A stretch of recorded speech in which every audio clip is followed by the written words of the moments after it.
Hello, welcome to a new vlog. तर सकाळच्या ब्रेकफास्टसाठी हिरव्या मुगाचे चिले बनवले होते आणि टिफिनला देण्यासाठी चपाती भाजी बनवली होती. आज थोडी घाईच होती, त्यामुळे रेसिपी कधीतरी नंतर शेअर करेल.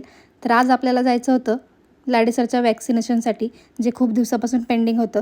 तर लाडेसरला मस्तपैकी काळे टिक्के लावले आणि तयार केलं.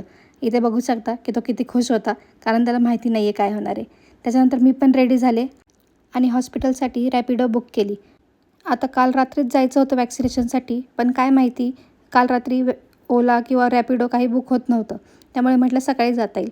मग आम्ही दोघे निघालो आणि आता लाडेसरला बोललेलं, कलर्स, बाहेरची झाडे हे सगळंच कळत असतं. त्यामुळे तो खूप लक्ष देऊन बघत असतो. आता इथे त्याला कळून चुकलं होतं की त्याच्याबरोबर काय होणार आहे. हा पेनलेस डोस होता, पण शेवटी सुई ते सुईच. टोचल्यावर तर दुखणारच होतं.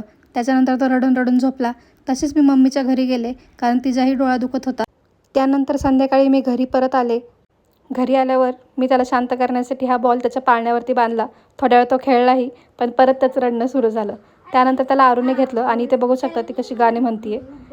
आणि हो, तो तिच्याकडे खूपच खुश राहतो. इथे बघू शकता त्याच्या चेहऱ्याकडे. त्याला काही दुखत नव्हतं किंवा काही होत नव्हतं. त्यानंतर फीवरची मेडिसिन जवळच ठेवली, इन केस गरज पडली तर. आजच्यासाठी एवढंच. बाय.